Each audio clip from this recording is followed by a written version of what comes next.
বিষাক্ত দুধের গ্লাসেই সব শেষ, মরণ ফাঁদে পারুল।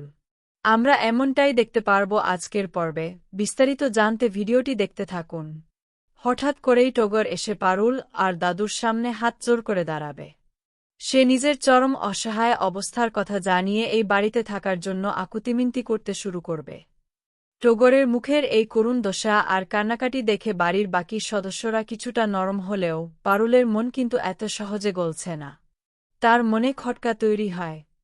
টগরের এই হঠাৎ বদলে যাওয়া এবং এই বাড়িতে থাকার জেদ পারুল কোনোভাবেই সহজভাবে মেনে নিতে পারছে না।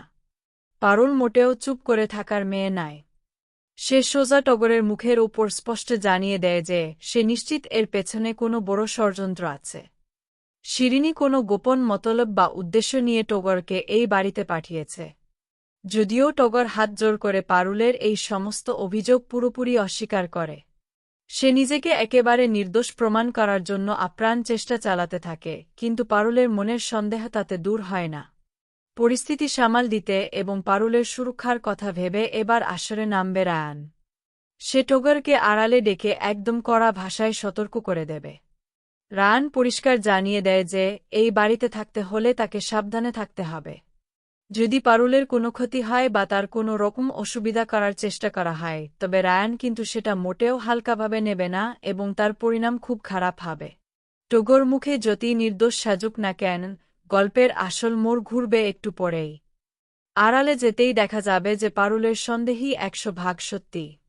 টগর আসলে গোপনে শিরিনের সাথে নিয়মিত যোগাযোগ রাখছে। ফোনে শিরিন তাকে নির্দেশ দেয় পারুল সারাদিন কখন কোথায় যাচ্ছে, কি করছে আর কার কার সাথে দেখা করছে, সব খবর যেন অক্ষরে অক্ষরে শিরিনকে জানানো হয়। অর্থাৎ এই বাড়িতে গুপ্তচর বৃত্তি করতেই টগর এসেছে। আগামী পর্বে দেখা যাবে টগর পারুলের জন্য এক গ্লাস দুধ নিয়ে আসবে। আচমকা টগরকে দুধ নিয়ে আসতে দেখে পারুল চমকে উঠবে। তখন টগর বলবে যে পিসিমনি পাঠিয়েছে বলেই সে এনেছে। ঠিক সেই সময় রায়ানও সেখানে এসে উপস্থিত হবে এবং টগরের কান দেখে অবাক হয়ে তাকিয়ে থাকবে। টগর মনে মনে ভাববে, শিরিন্দির কথাম তো কাজ তো করলাম, কিন্তু পারুল কি দুধটা খাবে? এরপরেই পারুল টগরের হাত থেকে দুধের গ্লাসটা কেড়ে নেন।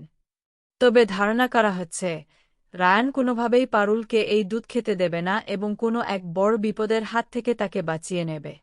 রায়ান কি পারবে নিজের আসন্ন সন্তানকে বাঁচাতে?